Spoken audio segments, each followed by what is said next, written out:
All right, here I am at the McDougall Street Railroad Crossing here in Windsor, Ontario, Canada.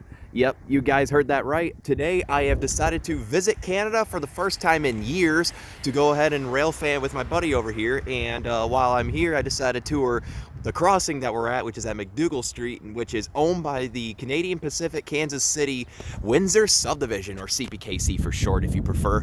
But yeah, and I figured I would tour one of these because just for, crossing variation, and since, it's Canada and usually Canadian crossings have very similar equipment to the crossings in the States, other than a few, differences, such as the crossbook and the track sign, in which there's 3 tracks at this crossing, which is pretty neat. But yeah, I guess with all those differences aside, this crossing is a pretty modern setup, but it still features some rather neat equipment, I have to say. So I guess with that said, I'll explain as I go on. Let's get on to it. So for the first signal, this has a Siemens base with a foundation underneath it.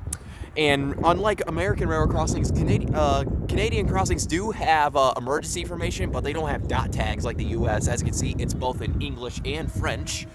And as you can see, so it says owned by Canadian Pacific, and there's their phone number for their emergency phone. And instead of dot numbers, they have identification numbers. And the number for this one is 30971. It's pretty different over here, I have to say. And for the gate mechanism, this has a SafeTran gate mechanism refurbished. And I believe this is like a recent install because this doesn't look that old at all. And this features some Ricoh LED gate lights and a wind guard, as you can see for the gate.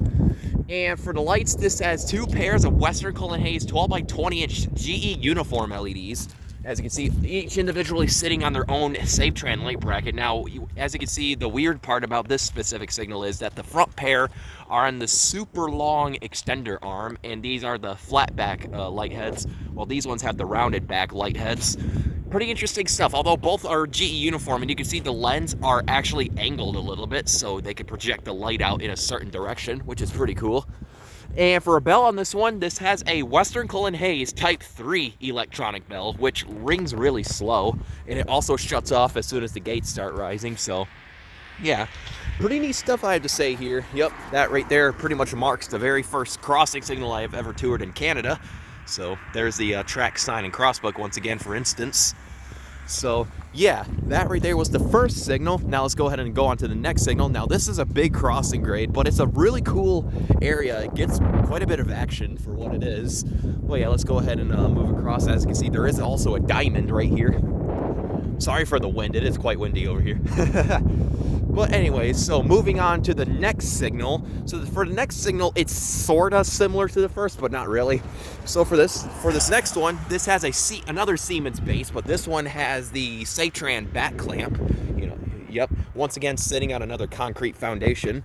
And here's the emergency information once again, and you can see they put yellow spray paint, or maybe it's faded on the sticker, emergency telephone number sticker. But yeah, and for the gate mechanism, this has another SafeTran gate mechanism refurbished, and this is featuring some more Ricoh LED gate lights and a wind guard, as you can see. And for the lights, this has 2 more pairs of Western Hayes 12 by 20 inch GE uniform LEDs. Not sure these are the 2nd gen, with the rounded back light heads, all sitting on a Western Hayes light bracket.